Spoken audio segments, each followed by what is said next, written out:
Hello and welcome students, আশা করি তোমরা সকলেই খুব ভালো আছো। জ্ঞানজ্যোতি কোচিং সেন্টারের পক্ষ থেকে তোমাদের সবাইকে আরও একবার স্বাগত। তো আমি মীরা ম্যাম, আমি আজকে তোমাদের সেমিস্টার থেকে আবার একটি নতুন টপিক নিয়ে চলে এসেছি। আজকে আমি যেটি নিয়ে আলোচনা করব তোমাদের সঙ্গে, দেখো সেটা আমি বোর্ডে লিখে দিয়েছি। তোমাদের বাংলা বিষয় থেকে ছন্দ যে আছে, মিশ্রবৃত্ত ছন্দ এবং অক্ষরবৃত্ত ছন্দ, এবং না মিশ্রবৃত্ত বা অক্ষরবৃত্ত ছন্দ কাকে বলে এবং সেই ছন্দ নিয়ে উদাহরণ সহ কিন্তু আমি আলোচনা করব। আলোচনাটি শুরু করার পূর্বে তোমাদের ছোট্ট করে একটা ইনফরমেশন দিয়ে দিই। দেখো বোর্ডের কর্নারে তোমরা দুটো নাম্বার দেখতে পাচ্ছ, এটা হচ্ছে আমাদের Gyanjyoti coaching centre official helpline number. এখানে কিন্তু তোমাদের অনলাইনে ক্লাস করানো হয়, তার সঙ্গে তোমাদের নোটস দেওয়া হয়। তো তোমরা যারা যারা এখনো আমাদের কোচিং সেন্টারের সঙ্গে যুক্ত হওনি বা যুক্ত হতে চাইছো, তারা কিন্তু উপরে দেওয়া নাম্বার দুটির সঙ্গে যোগাযোগ করে আমাদের সঙ্গে যুক্ত হয়ে যেতে পারবে। ঠিক আছে, তাহলে আমি এবার আলোচনাটি শুরু করছি। দেখো, আজকে প্রথমেই বললাম আজকে আমি যেটি নিয়ে আলোচনা করব সেটা হচ্ছে মিশ্রবৃত্ত বা অক্ষরবৃত্ত ছন্দ কাকে বলে। ঠিক আছে, দেখো সংজ্ঞাটা আমি এখানে লিখিনি, সংজ্ঞাটা আমি মুখে বলবো, তোমরা একটু খাতা আর পেন বের করে লিখে নেবে।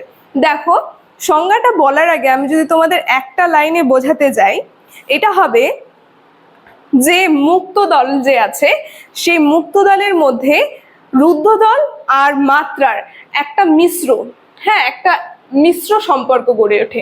মিশ্র বলতে আমরা বুঝতেই পারছি যুক্ত মানে মিশে যায়। ঠিক আছে, তো এই যে রয়েছে মুক্ত দল যে রয়েছে, সেই মুক্ত দলের প্রেক্ষিতে আমরা দেখব রুদ্র দল আর মাত্রার কি হয়, একটা মিশ্র সম্পর্ক তৈরি হয়। ঠিক আছে, এই ছন্দের মধ্যে সেটাই কিন্তু চলে যায় এই মিশ্রবৃত্ত বা অক্ষরবৃত্ত ছন্দের মধ্যে। ঠিক আছে, দেখো আমি সংজ্ঞাটা এখন তোমাদেরকে বলছি, তোমরা একটু লিখে নাও পূর্ণ বাক্যে তোমরা যেটা লিখবে। বলেছে বাংলায় ছন্দের যে রীতিতে স্থির মুক্ত দলের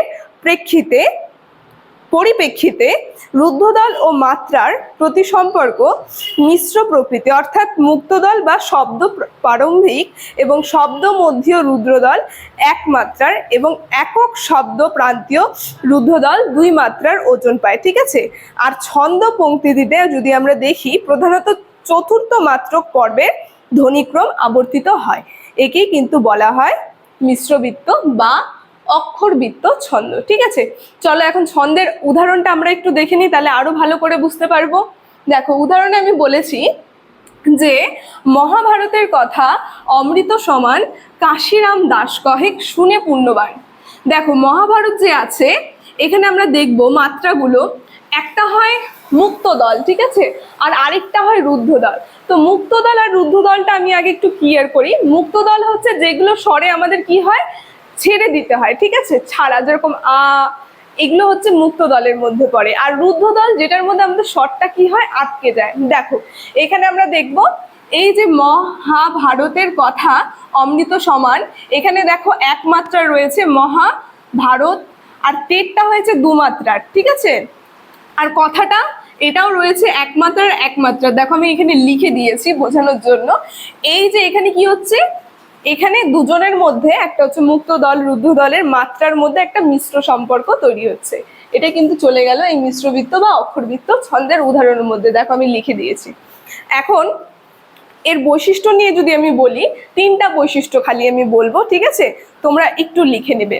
প্রথম বৈশিষ্ট্যতে তোমরা লিখবে যে রীতিতে দল এবং মাত্রার প্রতি মিশ্র সম্পর্ক। এই যে প্রথমেই বললাম, যেটা বলেছিলাম দল আর মাত্রার কি হয়, একটা মিশ্র সম্পর্ক তৈরি হয়, সেটাই কিন্তু চলে যায় এই মিশ্রবৃত্ত বা অক্ষরবৃত্ত ছন্দের মধ্যে। ঠিক আছে, দু নম্বর বৈশিষ্ট্যতে তোমরা লিখবে যে পূর্ব পর্ব সাধারণত চার মাত্রার হয়। যেমন উদাহরণ যদি আমি দিই, অদ্ভুত আধার এক এসেছে পৃথিবীতে আজ, যারা অন্ধ সবচেয়ে বেশি আজ চোখে দেখে তারা। ঠিক আছে, তো এটা চলে গেল সেই পূর্ণ পর্ব সাধারণ চার মাত্রার মধ্যে।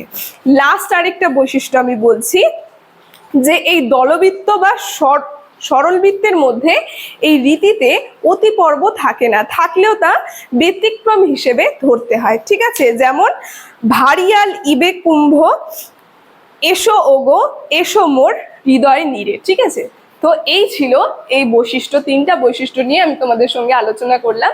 তো আজকের আলোচনাটি আমি এখানেই শেষ করছি। আশা করছি তোমরা বুঝতে পেরেছো। ভিডিওটি যদি তোমাদের ভালো লেগে থাকে অবশ্যই like, comment, share and subscribe করে দেবে। Thank you.